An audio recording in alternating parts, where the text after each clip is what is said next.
आदाब, सत श्री अकाल, नमस्कार। सुरेंद्र चारण का इस्तकबाल स्वीकार कीजिए। आज अपन मध्यकालीन इतिहास के एक बेहद ही महत्वपूर्ण शासक जिसका अपने को नाम मिलता है हुमायूं, भारतीय इतिहास का सबसे बदकिस्मत शासक, भारतीय इतिहास का सबसे संघर्षशील शासक हुमायूं के बारे में आज अपन विस्तार से जानेंगे। जी हाँ, वही हुमायूं जिसको अपन अकबर के पिता के रूप में और बाबर के पुत्र के रूप में जानते हैं। आज अपन उसी के बारे में पढ़ेंगे।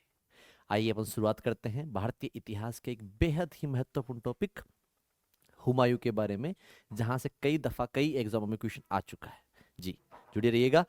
देखिए ये मैं आपको बता दूं, बाबर जिसने भारत में मुगल वंश की या मुगल काल की नींव रखी थी, उस बाबर का बेटा था हुमायूं। आप हुमायूं को भी जानते हैं और मैं आपको बता दूं अकबर के पिता का नाम भी क्या था, हुमायूं। ये दोनों एक ही व्यक्ति थे। आज अपन उसके बारे में पढ़ेंगे। हुमायूं, सबसे पहले आप हुमायूं की तस्वीर देख रहे होंगे, ये हुमायूं है। इस हुमायूं के बारे में कहा जाता है कि भारत का सबसे आज तक का बदकिस्मत अगर कोई शासक था, भारत में आज तक सबसे ज्यादा कोई संघर्षशील शासक रहा, तो उसका नाम है हुमायूं। जी हाँ, सबसे पहले अपन देखते हैं हुमायूं के बारे में। मैं आपको बता दूं, हुमायूं के बारे में अपने को कई चीजें प्रमुख मिलती है। जैसे हुमायूं है, इसके बारे में कहा जाता है कि इस हुमायूं ने पूरी जिंदगी भर संघर्ष करता रहा। एक व्यक्ति हुए थे, उनका नाम था लैनपुल। उन्होंने कहा कि हुमायूं जिंदगी भर संघर्ष करता रहा, या हुमायूं जिंदगी भर लड़खड़ाता रहा, और लड़खड़ाने से ही हुमायूं की अंत में क्या हो जाती है, मृत्यु हो जाती है। वही हुमायूं है। कहा जाता है इस हुमायूं का जन्म काबुल में होता है। हुमायूं का जन्म काबुल में होता है। और मैं आपको बता दूं, इस हुमायूं का शाब्दिक जो अर्थ होता है, हुमायूं का शब्द का जो अर्थ होता है, उसका अर्थ होता है भाग्यशाली। भाग्यशाली। लेकिन दूर दूर तक हुमायूं के जो किस्मत था, इसमें जो हुमायूं का जो भाग्य था, वो लकी नहीं था। इसका काम या इसका नाम या इसका जो जीवन रहा, वो बिल्कुल इसके नाम के बिल्कुल अपोजिट रहा था, हुमायूं के नाम के। लेकिन फिर भी अपने को याद रखना है कि हुमायूं का जन्म काबुल में होता है। इसके अलावा हुमायूं का शब्द का जो शाब्दिक अर्थ होता है, वो भाग्यशाली होता है। आइए अपन आगे और देखते हैं हुमायूं के बारे में। कहा जाता है कि इस हुमायूं की प्रमुख उपाधियां हैं, वो निम्न उपाधि है। हुमायूं की जो पहली उपाधि है, वो है खुदा का सहाया। खुदा का सहाया। इसके अलावा इसकी दूसरी उपाधि है हजरत पादशाह है। हजरत पादशाह। इसकी तीसरी उपाधि है, वो है सिकंदर आजम। सिकंदर ए आजम। कंफ्यूज नहीं होना है। कभी कभी एग्जाम में सीधा क्वेश्चन पूछ लेते हैं कि हुमायूं की उपाधियां, तो याद रखिएगा, हुमायूं की पहली उपाधि है खुदा का सहाया, दूसरी है हजरत पादशाह है, नॉट बादशाह, हजरत पादशाह है, और तीसरी उपाधि है सिकंदर आजम। सिकंदर सानी कौन था? अलाउद्दीन खिलजी था। कंफ्यूज नहीं होइएगा, सिकंदर सानी था अलाउद्दीन खिलजी, और सिकंदर आजम है हुमायूं। इस हुमायूं के बारे में कुछ बातें अपने को और मिलती है। कहा जाता है यह हुमायूं चिश्ती संप्रदाय का अनुयायी था। हुमायूं चिश्ती संप्रदाय का अनुयायी था, और इसमें एक संप्रदाय होता है सतारी, यानी चिश्ती संप्रदाय के सतारी शाखा का अनुयायी कौन था? हुमायूं मिलता है।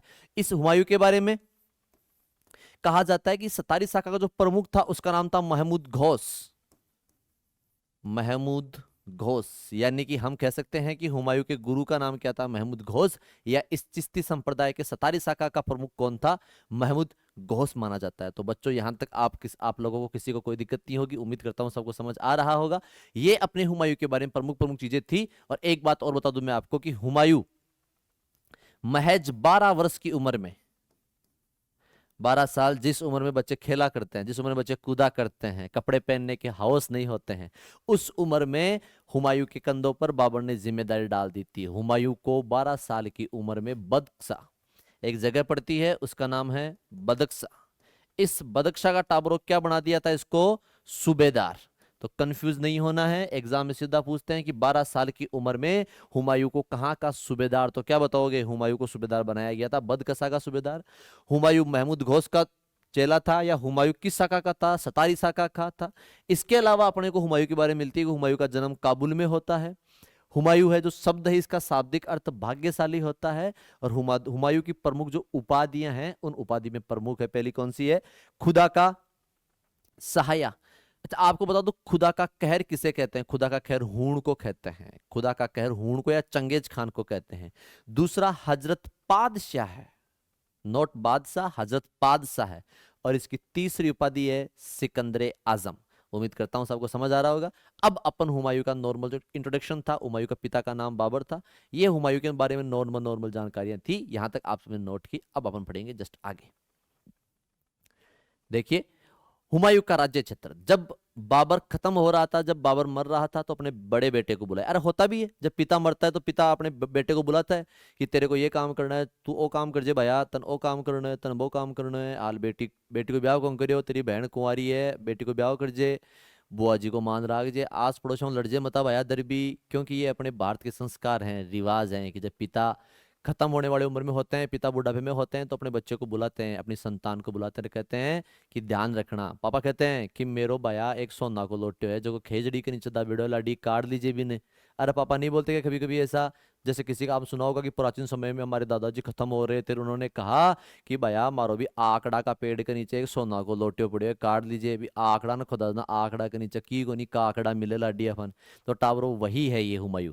इस हुमायूं, जब बाबर की मृत्यु हो रही तो बाबर ने उसको अपने पास बुलाया हुमायूं को, और कहा जाता है कि हुमायूं से बेहद ही प्यार किया, हुमायूं से बेहद प्यार करता था बाबर, यानी देख देख करके उसको जीता था। और आपने सुना नहीं कि कभी कभी आप लोगों ने कि कुछ लोग ऐसे होते हैं जिनको मतलब देखने के बाद ही सोचता ये तो अपना ही है, जैसे इस प्रकार प्यार किया करता था कि हुमायूं जो बात कह दे बाबर उस बात को टालता नहीं था। अगर हुमायूं कह दे कि पापा बोला कि आज तो दोपहर हो रखी है, इतनी दोपहर नहीं है, रात है, तो पापा वो खे बाबर कि नहीं बावड़े रात नहीं है, ये तो मध्य रात है।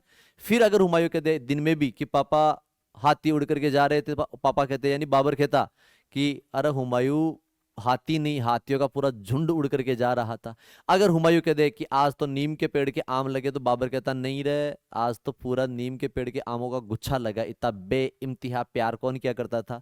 हुमायूं हुमायूं से करता था बाबर। तो बाबर ने अपने साम्राज्य को कई भागों में बांटा। बाबर के दो चार पुत्र अपन को प्रमुख प्रमुख पढ़ने होते हैं, जिन पुत्रों के बारे में अपन आज जानेंगे कि बाबर ने अपने पुत्रों में किस किस प्रकार से साम्राज्य का विभाजन किया था। देखिए, ये मैं आपको बता दूं, छोटा सा मैप है। उस समय भारत ये वर्तमान का भारत है, लेकिन अपन वर्तमान के भारत में उस समय का भारत खोजने की कोशिश करेंगे कि कौन कौन सा राजा कहां कहां पड़ता। इससे पहले थोड़ा सा अपन पढ़ लेते हैं कि जो हुमायूं था, हुमायूं को बाबर ने दिया था आगरा और दिल्ली। फिर हुमायूं का एक भाई है, उसका नाम है कामरान। उस कामरान को क्या दिया था? इसको दिया था काबुल, कंधार, सिंध और पंजाब बोल दो या लाहौर बोल दो, एक ही बात है। फिर इसका एक बेटा और हुआ था, उसका नाम था हुमायूं, कामरान, हिंदाल। इसका एक बच्चा और है, उसका नाम है हिंदाल। एक मिनट तनिक ठहरिएगा, अपन थोड़ा देख लेते हैं।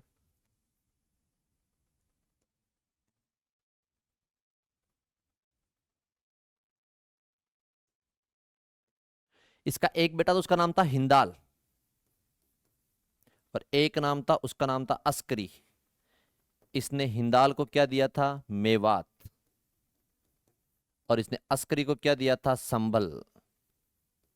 अपन इन सबको आज अपन देखेंगे, वर्तमान का जो मैप मिलता है, इस मैप में अपन खोजने की कोशिश करेंगे। जी हाँ, ये दिल्ली और आगरा, ये देखिएगा, दिल्ली और आगरा दिख रहा होगा आपको मेरा पेन। ये वो जो एरिया है दिल्ली और आगरा वाला एरिया, ये तो किसको दे दिया था इसने? हुमायूं को। इसने दे दिया था हुमायूं को। और ये जो अपना काबुल कंदार वाला एरिया है, ये एरिया किसको दे दिया था? कामरान।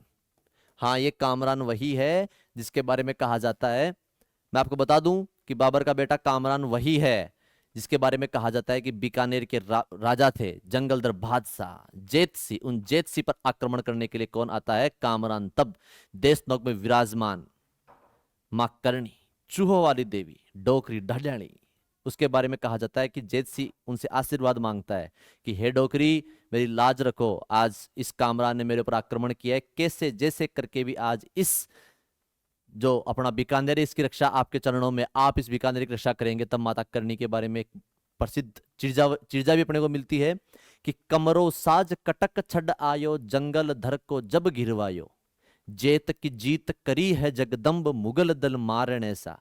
कि करणी माता के बारे में कहा जाता है कि कमरो साज कटक छड आयो, कमरो यानी कामरान, कमरो साज कटक छड आयो, कमरा यानी कामरान जब अपनी पूरे सेना के साथ छड़ करके आ जाता है, कमरो साज कटक छड आयो, जंगल धर को जब घिरवायो। जंगल धर कौन था? जंगलधर बादशाह यानी कि जेतसी। उस जेतसी को जब घिरवा दिया, जेत की जीत करी जगदम्ब, कि जेत यानी जेतसी की जीत करती है जगदम्ब, मुगल दल मारण ऐसा।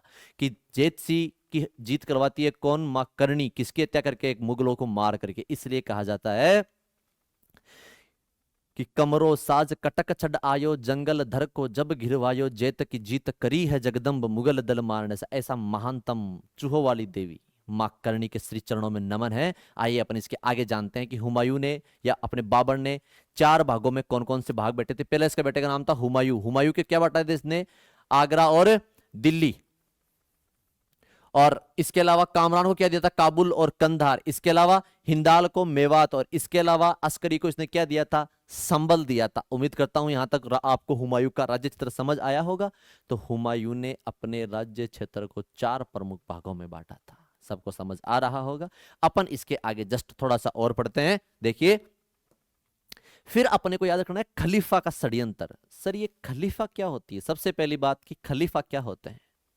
खलीफा का अर्थ होता है धर्म गुरु। जैसे हिंदुओं में साधु सन्यासी होते हैं, सिखों में गुरु होते हैं, उसी प्रकार मुसलमानों में या उसी प्रकार इस्लाम धर्म में सबसे बड़े धार्मिक गुरु का नाम क्या होता है? खलीफा। वो खलीफा नहीं है, ये खलीफा दूसरा। आप सबने नाम भी सुना होगा, विश्व की सबसे महानतम जो बिल्डिंग है, सबसे ऊंची जो बिल्डिंग है, उसका नाम है बुर्ज खलीफा। वो बुर्ज खलीफा, बुर्ज का अर्थ होता है मीनार और खलीफा का अर्थ होता है देवता। तो देवताओं के नाम पर जो मीनार, यानी मुसलमानों के सबसे बड़े जो गुरु हैं, धर्म गुरु हैं, खलीफा कहलाते हैं। तो उन खलीफाओं के नाम पर जो बिल्डिंग बनी है, इसका नाम क्या पड़ा है? बुर्ज खलीफा। तो ये वो खलीफा नहीं है, इस खलीफा का नाम है निजामुद्दीन खलीफा। निजामुद्दीन खलीफा। देखो होता क्या है बच्चों, मैं आपको बताऊं। ये निजामुद्दीन जो खलीफा था, ये खलीफा बाबर के दरबार में था और बाबर के बहुत ही क्लोज व्यक्ति था। जैसा निजामुद्दीन खलीफा कहता वैसा ही कौन करता? बाबर करता। तो जब बाबर की मृत्यु होती है तो बाबर का बहनोई था, उसका नाम था मेहंदी ख्वाजा। मेहंदी ख्वाजा। मेहंदी का अर्थ वो नहीं जो आप सोच रहे हो, हाथों में है रचने वाली, आओ पिया लगा ली मैंने मेहंदी, तुम कब घर आओगे सजनार, वो मेहंदी नहीं है ये। इसका व्यक्ति का नाम पड़ता है मेहंदी ख्वाजा। तो इस मेहंदी ख्वाजा ने क्या किया था? इस मेहंदी ख्वाजा का बड़ा क्लोज था कौन? निजामुद्दीन औलिया। और इस निजामुद्दीन खलीफा। और इस निजामुद्दीन खलीफा ने किसका समर्थन किया था राजा बनाने के लिए? मेहंदी ख्वाजा का। किसके विरुद्ध बच्चों? हुमायूं के विरुद्ध। इसलिए इस प्रकार के षड्यंत्र को अपन क्या कहते हैं? खलीफा का षड्यंत्र कहते हैं। उम्मीद करता हूं यहां तक सबको समझ आ रहा होगा कि खलीफा का षड्यंत्र क्या है। ये मेहंदी ख्वाजा कौन था? ये मेहंदी ख्वाजा वही है जिसको राणा सांगा ने बयाना के युद्ध में भगा भगा कर मारा था। हुबाने पैर भागता है, बिना चप्पलों के भागता है। आपने सुना होगा दिल्ली तक सारी की सारी रोडें, सारी की सारी सड़क इसने पैदल नाप दी थी। वही मेहंदी ख्वाजा है। यहां तक सबको समझ आ रहा होगा। फिर अपन इसके आगे पढ़ते हैं। खलीफा के बाद अपन पढ़ते हैं हुमायूं के प्रमुख युद्ध अभियान। हुमायूं के द्वारा जो जितने युद्ध लड़े गए थे वो सारे के सारे युद्ध अपन आज पढ़ेंगे, आराम से पढ़ेंगे, कोई खातावड़ी नहीं है। क्योंकि खातावड़ी का काम या जल्दीबाजी का काम होता है शैतानों का, और अपन शैतान नहीं है। इसलिए कहा जाता है धीरे धीरे रे मना, धीरे सब कुछ होय, माली सींचे सो गढ़ा, और ऋतु आय फल होय। क्योंकि खातावड़ी से कोई काम नहीं होता है, जल्दीबाजी से कोई काम नहीं होता है। अपने को सारे के सारे काम करने हैं, होड़े होड़े स्ले स्ले, स्लो स्लो अपने को काम करना है। देखिए स्ने स्ने सुना होगा आप लोगों ने, वही करेंगे। आइए अपन पढ़ते हैं हुमायूं के प्रमुख युद्ध अभियान। अभियान क्या होता है? किसी दूसरे राजा के विरुद्ध, किसी दूसरे राज्य के विरुद्ध अभियान किए जाने, लड़ाई अभियान करना, युद्ध का अभियान करना, सेना के द्वारा अभियान करना, अभियान कहलाते हैं। तो हुमायूं के द्वारा जो अभियान किए गए थे, इनमें सबसे पहला अभियान है हुमायूं का, वो है कालिंजर अभियान 1531। एग्जाम में सीधा क्वेश्चन आता है, हुमायूं के द्वारा किया गया पहला अभियान, तो बताओगे 1531 में कालिंजर का अभियान किसके विरुद्ध था? प्रताप रुद्रदेव। यह कालिंजर वही कालिंजर है जिस कालिंजर में शेरशाह सूरी, शेर खान की मृत्यु होती, उक्का नामक परीक्षा पत्र लगने से वही कालिंजर है। इस कालिंजर पर पहला अभियान कौन करता है? हुमायूं करता है। कब करता है? 1531 में करता है। और इस समय कालिंजर का राजा कौन था? उसका नाम था प्रताप रुद्रदेव। उम्मीद करता हूं यहां तक आपको कालिंजर का अभियान समझ आया होगा। फिर अपन पढ़ते हैं दोरैया का युद्ध। दोहरैया, कंफ्यूज नहीं होना है। मैं आपको बता दूं कि अपन जब पढ़ेंगे शाहजहां, तो शाहजहां में एक अभियान या एक युद्ध का नाम पढ़ते हैं, उसका नाम है देवराही या दोराही। तो वो अलग है, वो अपने अजमेर में पड़ता है, ये अलग है। इसका नाम है दोहरिया का युद्ध। क्या नाम है? दोहरिया का युद्ध 1532 में होता है। यह है युद्ध होता किन किन के बीच है, सुनिएगा। यह जो युद्ध है, यह युद्ध होता है हुमायूं वर्सेस अफगान। अफगानों में एक व्यक्ति है, उसका नाम है महमूद खान। महमूद खान, यह महमूद खान वही महमूद खान है, यह वही आलब खान, वही महमूद खान है जिसने बाबर को आमंत्रित किया था कि बाबर तुम भारत आओ। यह वही अलाउद्दीन खिलजी, सॉरी, यह वही इब्राहिम लोदी के परिवार से वही गद्दार है जिसने भारत में किसको आमंत्रित किया था? बाबर को, कि तुम आओ बाबर, तुम भारत को लूटो, तुम इब्राहिम लोदी को मारो और भारत से चले जाओ। लेकिन ये सबसे बड़ी भूल थी कि बाबर भारत को लूटने के लिए नहीं, बल्कि बाबर भारत में बसने के लिए आया था। इसलिए कहा जाता है कि आज तक जितने भी व्यक्ति हुए, जितने भी लोग हुए, जितने भी विदेशी आक्रांता हुए, आए, लूट कसोट की चले गए, लेकिन मुगल जो थे वो आए और भारत में रहे नहीं, बल्कि भारत के बनकर भारत में ही बस जाते हैं। इन्होंने लूट कसोट नहीं की, इन्होंने क्या किया था? आए और यहीं बस गए थे। इसीलिए बाकी के जो भी लोग आए वो लूट कर लेके, लेकिन बाबर भारत में बस जाता है। और यही वह मोहम्मद खान था। इसके बाद इसे संघर्ष करता है, लेकिन फिर कहा जाता है, आपने सुना होगा कि फिर पछताने से क्या फायदा जब चिड़ियां चुग जाए खेत, अब रोने से क्या फायदा। अब ये रो रहा था ढां ढां, लेकिन रोने से क्या ही फायदा, क्योंकि चिड़िया क्या चुग चुकी थी? खेत चुग गई थी। अब कोई उपाय नहीं था इसके पास रोने के सिवा, बछड़ा खबा के सिवाय कोई उपाय को वो चुकन का करना टाबरो मोहम्मद खान का करना है। तो याद रखिएगा, यह मोहम्मद खान और हुमायूं के मध्य होता है। इस युद्ध में जीतता कौन है? हुमायूं विजय होता है। और इस युद्ध में हारता कौन है? अफगान हार जाते हैं। किससे? हुमायूं से। इस युद्ध का नाम क्या पड़ता है? दोरैया का युद्ध 1532 में। यहां तक सबको समझ आ रहा है? अपन बढ़ते हैं आगे। ये देखिए चुनार का घेराव। चुनार, इस चुनार का प्रमुख शासक था, उसका नाम था शेर शाह सूरी, या फिर इसी का नाम मिलता है शेर खान। मैं आपको बता दूं, शेर शाह सूरी को शेर खान कहा जाता है। और इसको शेर खान इसलिए कहा जाता है क्योंकि इसने बचपन में, जब बच्चे बचपन में खेलते हैं, तब इस बचपन में इस लड़के ने, शेर शाह सूरी ने, एक शेर को बीचों बीच चीर दिया था। एक शेर को बीचों बीच फाड़ कर दो टुक कर दिए थे उसके। इसलिए इसको उपाधि मिलती है जिसका नाम है शेर खान। इसलिए इतने महानतम शासक के बारे में पढ़ेंगे हुमायूं के बाद। और यह वही शेर शाह सूरी है जिसने हुमायूं को भारत से भागने के लिए मजबूर कर दिया था। यह वही शेर शाह सूरी है जिसने एक बार मुगल काल में मुगल काल को रोक दिया था और अपने आप में एक अफगान वंश की स्थापना कर देता है। यह वही शेर शाह सूरी कहा जाता है। इस समय शेर शाह सूरी थोड़ा कमजोर व्यक्ति था। शेर शाह सूरी अभी एक उभरती हुई ताकत थी। शेर शाह सूरी अभी अपने स्ट्रगल टाइम से गुजर रहा था। धीरे धीरे सेना बढ़ा रहा था, धीरे धीरे विश्व जो आक्रमण की तैयारी कर रहा था।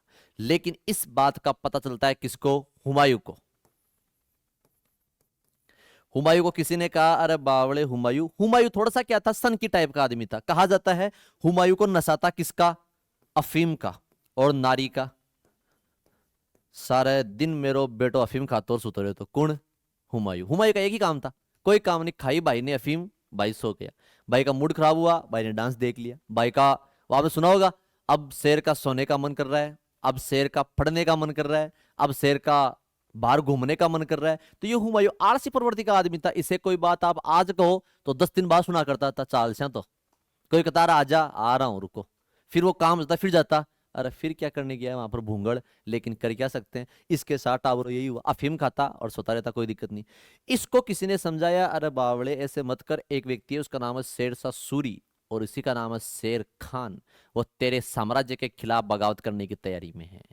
वो दिल्ली जो राज्य है, दिल्ली सल्तनत है, इसके खिलाफ बगावत करने की तैयारी में। तो इसने कहा इतनी औकात मेरे रहते हुए, इतनी औकात किसकी हो गई जो आक्रमण कर दे किस पर, दिल्ली पर। इसने कहा औकात को तो दरी रह जाएगी, रातों रात मीटर चेप देगा शेरशाह सूरी, तो क्या करूं मैं। उसने कहा वो तेरे पे आक्रमण करे उससे पहले तू क्या कर दे उस पर आक्रमण। तो भाई ने तैयारी की और हुमायूं ने क्या कर दिया, आक्रमण किया टावरों।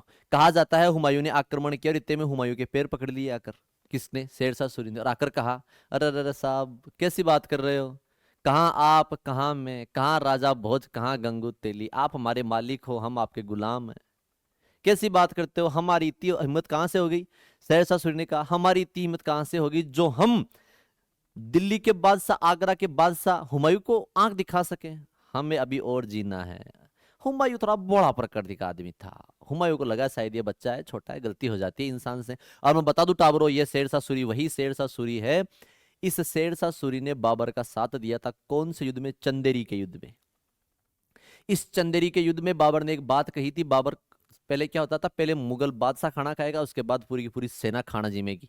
तो बाबर बैठा हुआ था, तो बाबर खाने का वेट कर रहा था, इतने में खाना वाना लगकर तैयार हो चुका था। और अपने बोलते हैं जैसे शादी ब्याह में लगाते हैं, इधर वो लग गया यार, इधर चावल, इधर वो लगा दिया दो चार एक। तो सब लोग वेट कर रहे थे कि जैसे ही बाबर खाना खाएगा, बाबर बाबर के बाद हम लोग खाना खाएंगे। अब शेरशाह सूरी ने कहा, बाबर आपकी जगह है, बाईसो तो भूख आज मिटे न काल मिटे, बाईसो तो आज रुक्यो जाए न काल रुक्यो जाए। और शेरशाह सूरी ने टाबरो क्या किया, प्लेट उठाई, बाबर देख रहा था, अपना सामान डाला, दो चावल गाले यार, दाल गाली, मिला मिलू आपको और लागो, खा लिया।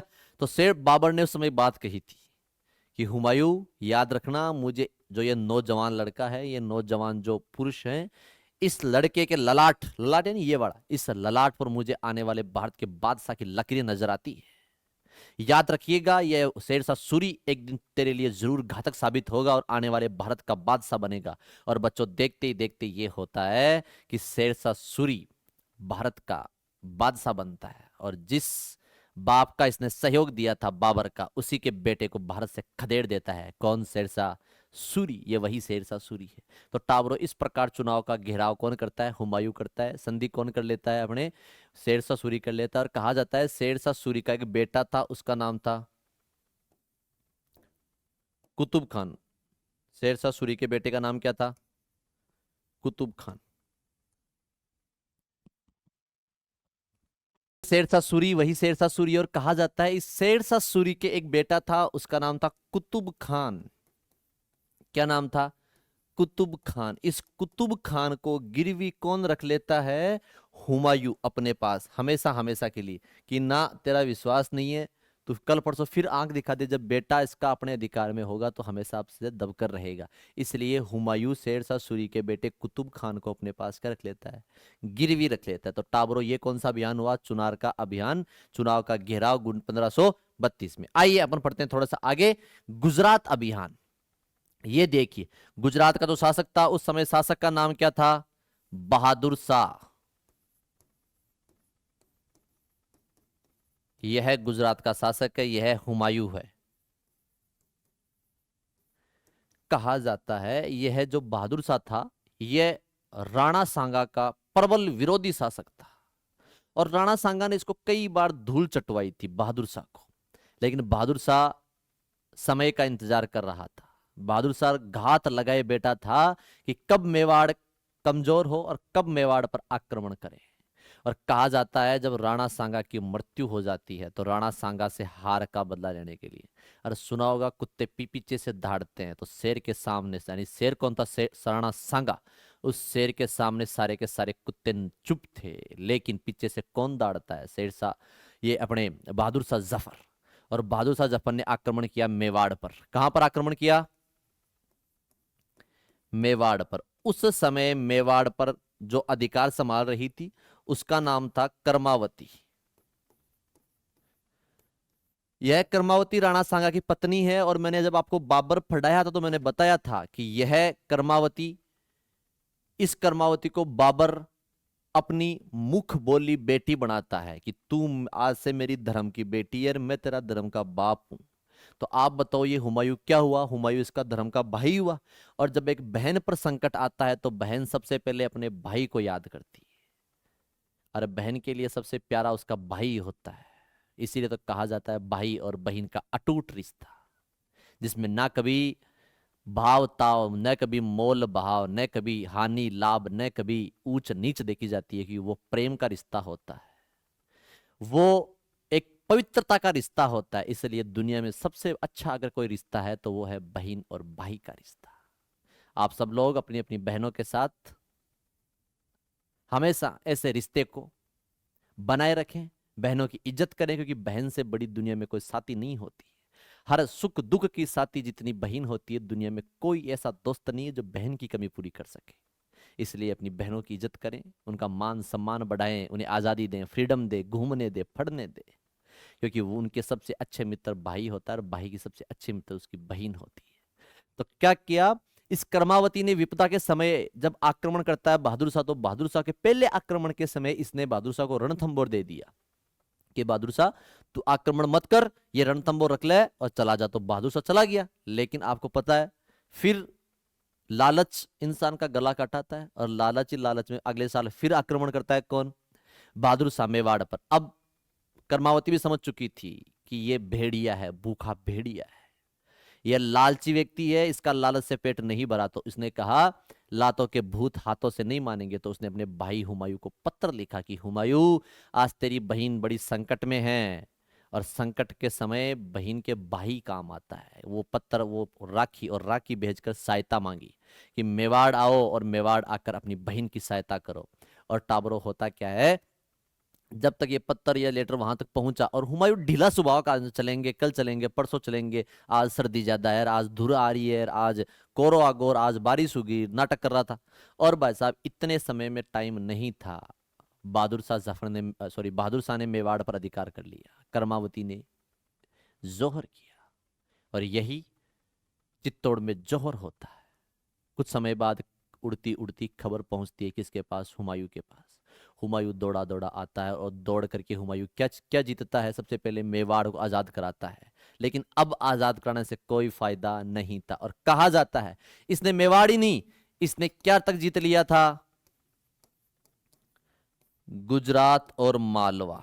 गुजरात और मालवा पर भी अधिकार कौन कर लेता है, यह व्यक्ति कर लेता है, हुमायूं। और याद रखिएगा दिल्ली मुगल या मुगल काल का पहला ऐसा बादशाह हुमायूं था जिसने गुजरात और मालवा पर आक्रमण किया। तो बहादुर शाह जफर, सॉरी, बहादुर शाह सिफ जाता है, और बहादुर शाह क्या करता है, जैसे ही हुमायूं वापस जाता है दिल्ली, पीछे से बहादुर शाह किसकी मदद लेता है, पुर्तगालियों की। पुर्तगालियों की मदद लेके क्या जीत लेता है वापस, गुजरात और मालवा जीत लेता है। इस प्रकार, और मैं आपको बता दूं छोटी सी बात और, कि बहादुर शाह जफर की हत्या भी किसने की थी, पुर्तगालियों ने। पुर्तगाली इसके पास आए कि बहादुर शाह, बोला हाँ, वो जो अपन ने, हमने तेरा साथ दिया था युद्ध में, हाँ, तो उसका टैक्स तो ये बावड़ा बना रहा, कल दूंगा, और आज पेमेंट नहीं हुआ, चेक क्लियर नहीं हुआ, और आज बैंक बंद था, और आज मैनेजर रोटी खाने चला गया, और आज लंच हो गया, डिनर हो गया, ऐसे बावड़ा बना रहा था। पुर्तगालियों को माथा खिसक गया, इनको लगा ये बावड़ा बना रहा है अपने को। इसने कहा आजा, तेरे को आज समुद्र के नीले पानी की सैर कराते हैं। तो बहादुर शाह को लगा यार क्या बात है, आज तो भाई जहाज में बैठकर घूमेगा, और बहादुर शाह के साथ जाता है। बहादुर शाह को बीच समंदर में ले जाकर पानी में फेंक दिया किसने, पुर्तगालियों ने। और बहादुर शाह को तैरना नहीं आता था, छबड़ छबड़ कर बैठे, मानकुण मर जाए, बहादुर शाह मर जाता है। सॉरी, जफर नहीं है, जब बहादुर शाह जफर मुगल काल का अंतिम बादशाह था, वो अलग है, ये बहादुर शाह अलग है। यह बहादुर शाह अलग है। इस बहादुर शाह को कहाँ फेंक देते हैं पुर्तगाली, समुद्र के गहरे पानी में, और बहादुर शाह समुद्र के गहरे पानी में डूबने के कारण इसकी क्या हो जाती है, मृत्यु हो जाती है। तो आपको हुमायूं का गुजरात अभियान भी समझ आया होगा। अपन पढ़ते हैं इसके आगे। ये देखिएगा, चुनार अभियान 1537, ये हुमायूं है, तस्वीर आप सब लोगों को दिख रही होगी, और यह है भारत का महानतम लड़ाकू शेर शाह सूरी, जिसके बारे में कहा जाता है यह शेर शाह सूरी परस से अरस तक का सफर करता है, एक के बाद एक विपदाओं से मिटता जूझता हुआ, रुकता नहीं है, लड़ता रहता है, आगे बढ़ता रहता है। शेर शाह सूरी कहा जाता है कि इसके सामने खाने के लाले भी थे, इसके पास खाने के पैसे नहीं थे, लेकिन फिर भी ये परिस्थिति के सामने झुका नहीं, और एक ही डायलॉग दिया, जब तक तोड़ेंगे नहीं तब तक छोड़ेंगे नहीं। और इस शेर शाह सूरी ने हुमायूं के साथ देखो किस प्रकार का, अब अपन इन दोनों का संबंध पढ़ेंगे। 1537 में होता है किन किन के बीच, हुमायूं वर्सेज शेर खान। मैं शेर खान कहूं या शेर शाह सूरी कहूं, एक ही बात है, यह हुमायूं और शेर खान के मध्य होता है। अब धीरे धीरे धीरे धीरे शेर शाह सूरी पावर बन चुका था, तो शेर शाह सूरी को जब पता चला कि हुमायूं कहां आ रहा है, अपने पीछे पीछे आ रहा, तो यह शेर शाह सूरी क्या करता है बच्चों, यहां से चला जाता है कहां पर, बंगाल,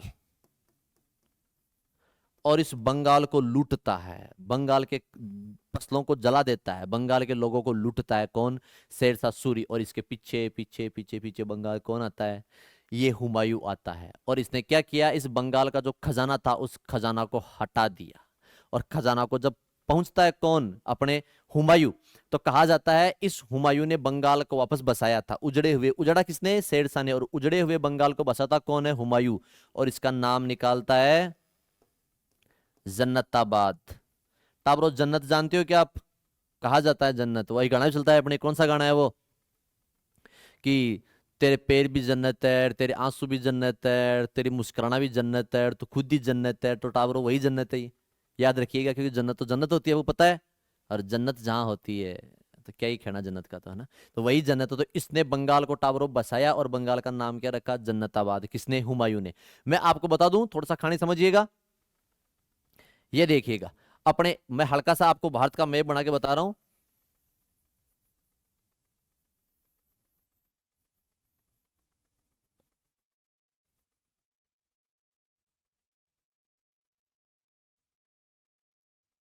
ये अपने भारत का जो मैप है, हल्का बना है, थोड़ा सा ठीक नहीं बना, बोर्ड पे बैठ नहीं रहा, बाकी हल्का भारत का मैप बना है अपने। कहा जाता है कि यहां पर पड़ता है अपने बंगाल, यहां पर क्या है बच्चों, बंगाल। और इस बंगाल में आता कौन है, ये हुमायूं, यहां से दिल्ली से चल करके आता है, ये क्या है अपने, दिल्ली। इस दिल्ली से चल करके कौन आता है यहां पर, हुमायूं आ जाता है। और ये कहा जाता है कि यहां इस जगह को उजाड़ने के बाद ये कहां बक करके आ जाता है, हुमायूं अपने शेर शाह, चौसा, एक जगह पड़ती है उसका नाम है चौसा। क्या नाम है, चौसा। देखिए,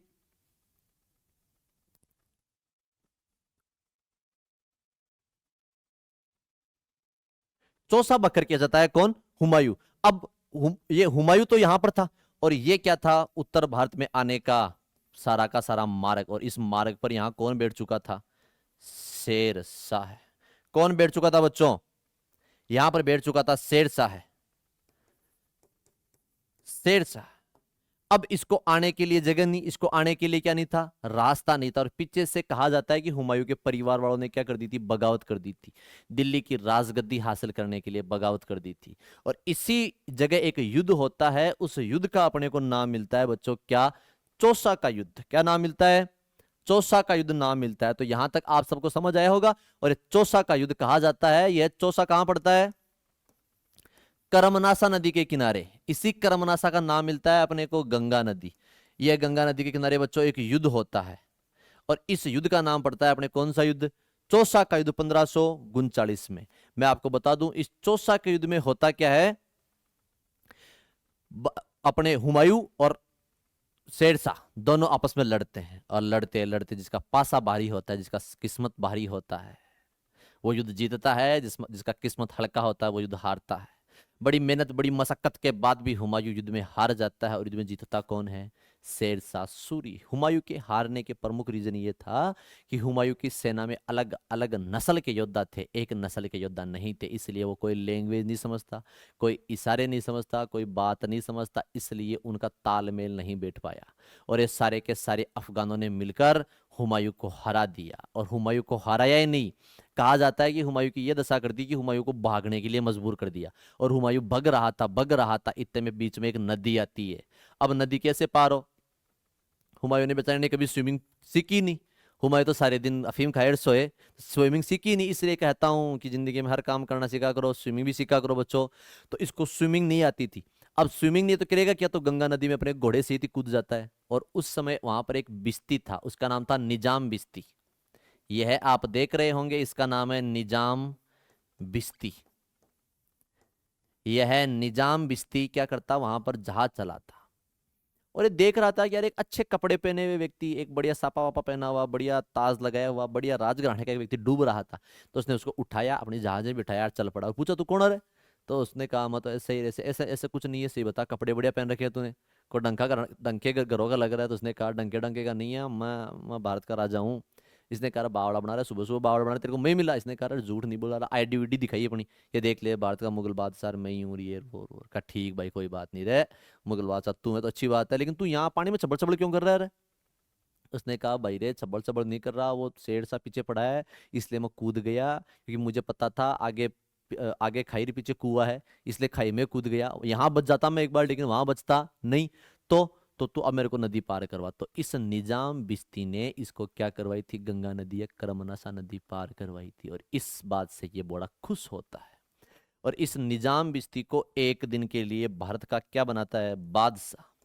याद रखिएगा, यह निजाम बिस्ती एक दिन के लिए भारत का बादशाह बनता है। और इस निजाम बिस्ती ने एक दिन के शासनकाल में चमड़े के सिक्के, किसके सिक्के? चमड़े के सिक्के। तो एग्जाम में सीधा पूछेंगे, चमड़े के सिक्के चलाने वाला व्यक्ति तो बताना, निजाम बिस्ती। ये कितने दिन के लिए बादशाह था? एक दिन के लिए, एक दिन का बादशाह। यह निजाम बिस्ती है, यह हुमायूं का घोड़ा है। और कहा जाता है कि हुमायूं को इसने करमनासा नदी या गंगा नदी पार करवाई थी। बच्चों तो बताओ, आप लोगों को चौसा के युद्ध में कोई दिक्कत है क्या? गुरुजी की दिक्कत को नहीं, मैं तो सपना कमान बोल देश रात ने जगार पूछ लीजियो कि चौसा के युद्ध कहना यो रात में बढ़ दे शोक। चलो कोई बात को नहीं। तो अब पापा फटा आ गए, देखो टापरो। कन्नौज या बिलग्राम का युद्ध 1540 के अंतर्गत, याद रखिएगा, कन्नौज और बिलग्राम, यह युद्ध भी किन के बीच होता है सर? तो आगे आगे तो कौन, हुमायूं, और पीछे पीछे शेरशाह सूरी, पीछे नहीं छोड़ा और गणा चला रखा। सात समुंदर पार में तेरे पीछे पीछे आ गया, तू ऊपर नहीं आया तो मैं नीचे आ गया। और भाई साहब आगे आगे तो हुमायूं और पीछे पीछे कौन, शेरशाह सूरी। और शेरशाह सूरी ने टाबरो क्या किया, युद्ध होता है किन किन के बीच, हुमायूं वर्सेस शेरशाह सूरी। और कहा जाता है यह युद्ध ऐसा युद्ध था, एक निर्णायक युद्ध था, जो आने वाले 15 साल के लिए भारत की किस्मत, भारत की दिशा और दशा दोनों बदलने वाला था। इस युद्ध में होता क्या है बच्चों, शेरशाह सूरी युद्ध जीतता है। और युद्ध हारता कौन है, हुमायूं ये युद्ध हार जाता है। और हुमायूं युद्ध हारा ही नहीं, हुमायूं को अपने बोरिया बिस्तर पे किए, दोनों चप्पलें उतारी, चप्पल यहाँ रखी, एक इधर एक इधर, थू थू, और भाई साहब भाई ने उबाने पेरी टाँप गाल दी। कौन, हुमायूं। तो याद रखिएगा, यह हुमायूं युद्ध हार जाता है। युद्ध जीतता कौन है, शेरशाह सूरी। और हुमायूं को यहाँ से अपने पति पत्नी बेगम बागम को ले लिया करके भाई साहब भागना पड़ा था। तो इस युद्ध के बाद भारत पर कौन कब्जा कर लेते हैं, अफगान। कौन कब्जा कर लेते हैं, अफगान। मैं आपको आगे पढ़ाऊंगा। और इस द्वितीय अफगान वंश का भारत में संस्थापक कौन था, शेर खान। आप याद करिएगा, जो बात आज से बाबर ने कई वर्षों पहले कही थी, वो बात सच करके कौन दिखाता है, शेर खान बात को सच करता है कि आने वाला भारत का बादशाह शेर खान होगा। इसलिए कहा जाता है मुसीबतों से भागना नहीं चाहिए, डट करके सामना करना चाहिए, क्योंकि हारता वही है जो लड़ता है, सीखता वही है या गलती वही करता है जो कुछ करता है। अरे घर में बैठे रहने से क्या ही होगा, कुछ नहीं होगा। इसलिए बाहर निकलो, सपनों के साथ लड़ो, मरो, जगो, उठो, और तब तक मत रुको जब तक तुम सफल नहीं हो जाओ। इसलिए धारण कर लो आज एक ही बात, जब तक तोड़ेंगे नहीं तब तक छोड़ेंगे नहीं। ताबरो आइए अपन पढ़ते हैं आगे। कहा जाता है इस युद्ध के बाद भारत का राजा कौन होता है, शेरशाह सूरी। और यह शेर शाह सूरी से युद्ध हारने के बाद बाबर, ये जो अपना हुमायूं है, ये जाता है सिंध में। सिंध का एक जगह पड़ती है, उसका नाम है थट्टा। इस थट्टा के शासक से मदद लेकर के यह ये सिंध और गुजरात जीतना चाह रहा था, लेकिन जीत नहीं पाया। कौन? ये हुमायूं। तो हुमायूं के पास उसी समय एक पत्र पहुंचा था बहुत पहले कि हुमायूं, तेरे को कोई दुख दर्द हो, चिंता हो, कोई भी दिक्कत हो, कोई इलाज हो, कुछ कराना हो तो भाई को याद करना। और वो भाई कौन था? मालदेव। इसने कहा था तेरा हर एक दुख का इलाज कर दूंगा, एक बार मेरे पास आ जा। तो हुमायूं को याद आया, यार वो आज से अपने 2 1 साल पहले लेटर आया था, और इस हुमायूं ने, अपने मालदेव ने कहा था कि हुमायूं तेरी जिंदगी में कोई दिक्कत हो तो भाई तेरे पीछे खड़ा है। तू तो आधी रात कोई मिस कॉल कर देना, तेरे पास पैसे नहीं तो घंटी तेरा भाई करेगा वापस, कोई दिक्कत नहीं। मैसेज कर देना, टेक्स्ट मैसेज कर देना, इंस्टा पे भेज देना, तेरा कोई दिक्कत होगी नहीं, रातों रात भाई ऑनलाइन रहता है। और इसने कहा ठीक। हुमायूं के पास, हुमायूं पत्र भेजता है मालदेव के पास कि मालदेव मुझे तुम्हारी सहायता की जरूरत है। मालदेव कहता है आ जाओ, कोई दिक्कत नहीं। और मालदेव बुलाता है हुमायूं को। हुमायूं खुद नहीं आता है, हुमायूं अपने कुछ दूत भेजता है। किसके पास? मालदेव के पास। वो दूत आते हैं और हुमायूं से मिलते हैं। क्या ठीक? कोई बात नहीं। ये है मालदेव, जोधपुर का शासक मालदेव। यह मही मालदेव है, जिस मालदेव के बारे में कहा जाता है कि इस मालदेव ने अपने आसपास के अपने भाइयों तक के राज्य भी नहीं छोड़े थे। यह वही मालदेव है जो अपने पिता तक की हत्या कर देता है। यह वही मालदेव है। तो मालदेव से मिलने के लिए कौन आते हैं? इस हुमायूं के दूत आते हैं, और दूत आकर कहते हैं कि मिलना है। तो उन्होंने बिठा दिया। कि क्यों बिठा क्यों दिया? कि उन्होंने कहा कि अभी कुछ दूत शेर शाह सूरी के आए हुए हैं, हुमायूं, ये मालदेव उनसे मिल रहा है। तो मालदेव पहले उनसे मिलता है, उसके बाद किन से मिलता है? हुमायूं वाड़े से। तो हुमायूं वाड़ों को कहा कि हाँ भाई, तुम्हारे कोई दिक्कत नहीं है, बीकानेर मैंने जीत लिया है, बीकानेर मेरा ही है, कोई दिक्कत वाली बात ही नहीं होगी। बीकानेर किसका है? मेरा ही है, आप तो बीकानेर आ जाओ, कोई दिक्कत वाली बात, कोई दिक्कत वाली बात नहीं है। आप तो बीकानेर आ जाओ, बीकानेर में आराम से रहो और मस्त रहो। बीकानेर अपना है, पूरा राजस्थान अपना है, भाई का है, भाई का है। आप तो मस्त खाओ और मस्त रहो। लेकिन सर एक दिक्कत है। बोले दिक्कत क्या? कि बोले जब हम मिल रहे थे तो उस समय शेरशाह के व्यक्ति भी आए हुए थे। अच्छा अच्छा, तो उनसे भी वो मिला क्या? मिला। तो कहाँ मिला? वो हमारे सामने तो नहीं मिला, तो कहाँ मिला? अलग रूम में। उनसे क्या बात की? पता नहीं। आपसे कहाँ मिला? अलग रूम में। आपसे क्या बात की? हमसे तो ये की। तब उस हुमायूं का एक दोस्त था, हुमायूं का लाइब्रेरी का मित्र था, उसका नाम था मुल्ला सुर्ख। इस मुल्ला सुर्ख ने कहा कि ये मालदेव काम का आदमी नहीं है, विश्वास के लायक आदमी नहीं है। क्यों रहे? यह अपने पिताजी को इसने सल्टा दिया, अपने भाइयों को नहीं बख्शा, आसपास के राजा महाराजा सबको चौपड़ करके रख रखा है किसने? मालदेव ने। और इसने यही कहा है शेरशाह को कि मालदेव जैसे मेरे पास आएगा, मालदेव ये हुमायूं जैसे मेरे पास आएगा, हुमायूं को पकड़ूंगा और तेरे हवाले कर दूंगा। तो हुमायूं ने कहा सही बता। उसने कहा सच्ची में कसम से यही बात हुई है। हुमायूं ने कहा रातों रात बैग पैक करो, और भाई साहब आले और सूखे और कपड़े अंदर के अंदर डाले, और हुमायूं ने फिर वहां से भग गया। हुमायूं सीधा कहाँ पर? काबुल, कंधार भग जाता है। और एक जगह पड़ती है अमरकोट। यहाँ कौन भगता है? हुमायूं भगता है। कहा जाता है इस हुमायूं के बारे में कि ये जो हुमायूं है, यह यहाँ जाता है अमरकोट। कहाँ जाता है? अमरकोट। और इसी अमरकोट में हुमायूं की पत्नी थी, उसका नाम था हमीदा बानो बेगम। यह हमीदा बानो बेगम के गर्भ से एक ऐसा बच्चा पैदा होता है जो भारत का महान शासक बनता है। उसका नाम है अकबर। क्या नाम है बच्चों? अकबर। तो इस हमीदा बानो बेगम के गर्भ से निर्वासित काल के दौरान, 15 साल के भटकते काल के दौरान कौन पैदा होता है? अकबर पैदा होता है। कहां पर? अमरकोट। अमरकोट का राजा कौन था? वीर साल या वेरी साल था। कहा फिर भी जाता है कि अब जब राजशाही घराने में बच्चा पैदा होगा तो मंत्रियों को मिठाई विठाई तो बांटेगा, लड्डू वड्डू उसके तो थे नहीं, तो कह रहे क्या? अब हुमायूं के पास उस समय कुछ भी नहीं था। हुमायूं के पास सिवाय एक चीज के, कस्तूरी। और कस्तूरी आप जानते हो बड़े काले रंग की होती है, हिरण की नाभि में पाई जाती है, मर्ग की नाभि में पाई जाती है। क्या? कस्तूरी। कस्तूरी के बारे में बड़ी अच्छी कहावत भी है राजस्थानी में, तो कि कस्तूरी घणी करूप तोड़ा तुले, शक्कर घणी स्वरूप रोड़ा तुले राजिया। अपने कृपाराम जी खिड़िया सीकर के पास में गांव पड़ता है, यहाँ के व्यक्ति थे। इन्होंने एक कहावत कही है कि शक्कर घणी स्वरूप रोड़ा तुलर, काली घणी क्रूप कस्तूरी तोड़ा तुले राजिया। कि बहुत काली क्या होती है? कस्तूरी होती है, लेकिन वो तोड़े में तुलती है, तोड़े में। और शक्कर घणी स्वरूप जो बाटा तुड़ा है, पहले वाले बाट किसके होते थे? बाठा के थे, इसलिए कहते हैं कि शक्कर घनी स्वरूप हुए लेकिन बाठा में तुड़ा है। इसलिए बच्चों, आदमी में खूबसूरती हो नहीं हो, लेकिन आदमी में अच्छे गुण जरूर होने चाहिए। खूबसूरती कुछ समय के लिए होती है, इसके बाद खूबसूरती नहीं, इंसान का करेक्टर, इंसान का किरदार हमेशा मायने रखता है।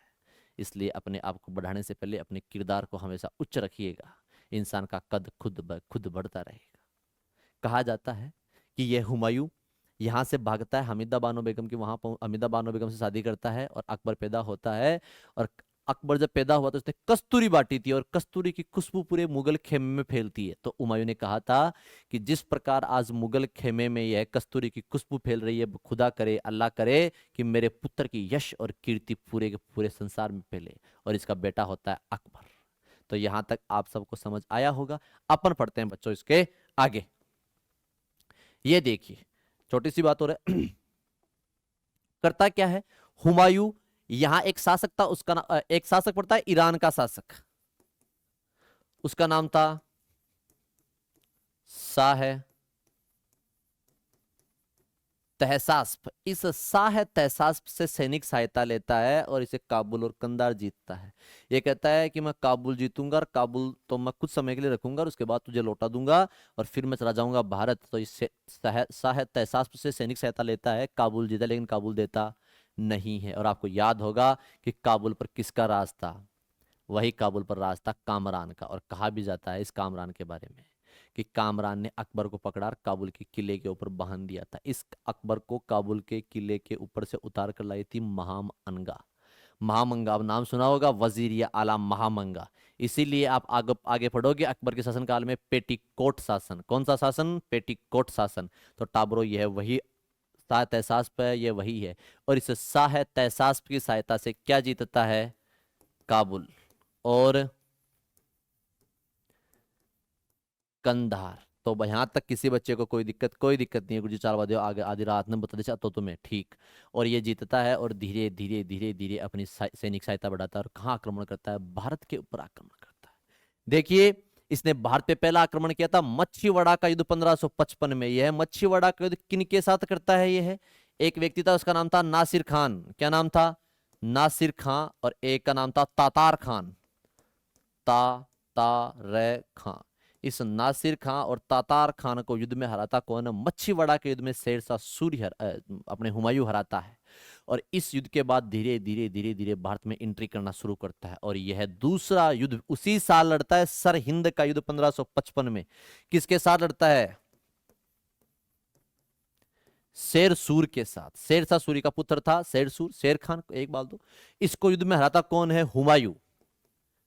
और इसको हराने के बाद हमेशा हमेशा के लिए भारत में क्या करता है? पुनः मुगल काल की स्थापना करता है। इसलिए याद रखिएगा, दो अलग अलग समय में राज करने वाला व्यक्ति कौन था? हुमायूं था। याद रखिएगा, दो अलग अलग समय राज्याभिषेक कराने वाला राजा भी कौन था? हुमायूं था। और यह वही हुमायूं है जो आज से 15 साल पहले भारत से दर दर की ठोकरें खाते हुए भागता रहता है। वही हुमायूं 15 साल बाद वापस लड़ता है, झगड़ता है, अपने साम्राज्य को स्थापित करने के लिए वापस से मेहनत करता है। और 15 साल की कड़ी मेहनत के बाद भारत में वापस मुगल काल की नींव रखता है। कौन? हुमायूं। चलो इसके आगे फिर पढ़ते हैं अपन हुमायूं के बारे में। हुमायूं के प्रमुख तथ्य देखो बच्चों, दो चार चीज आपको बता दूं मैं। एक तो हुमायूं को किताब पढ़ने का बड़ा शौक था।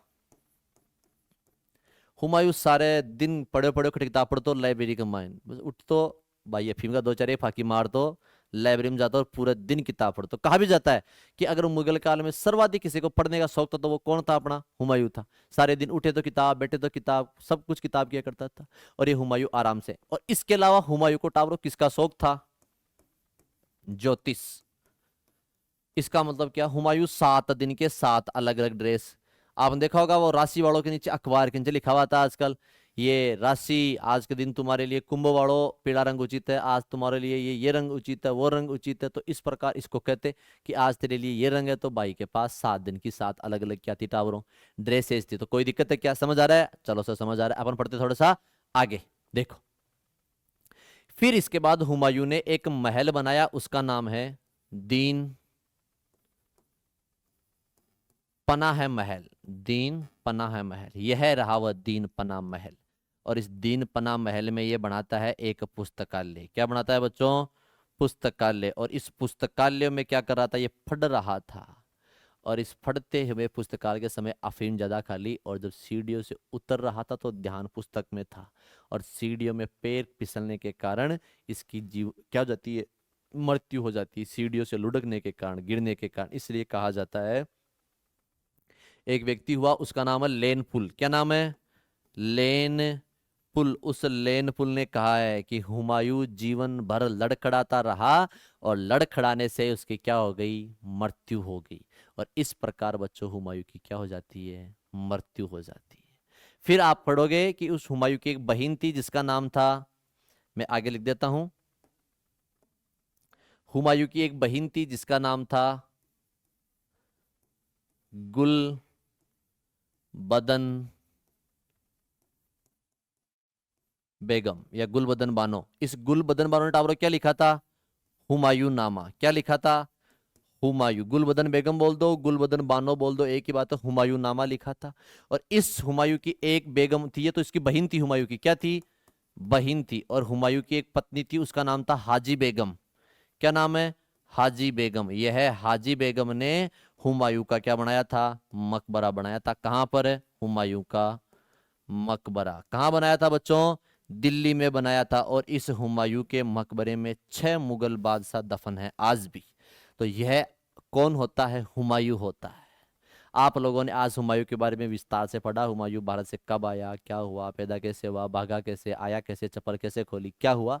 उम्मीद करता हूं आप सबको यहाँ तक सबको समझ आ रहा होगा। तो यहाँ तक सबको समझ आ रहा है? समझ आ रहा है तो लाइक शेयर सब्सक्राइब करें, और वीडियो को आगे से ज्यादा संख्या में लोगों के पास आगे पहुंचाएं। तब तक के लिए धन्यवाद। स्वस्थ रहिए, मस्त रहिए और व्यस्त रहिए। अपन मिलेंगे भारतीय इतिहास के नए टॉपिक के साथ। इस्तेकबाल स्वीकार कीजिए सुनत चारण का। धन्यवाद।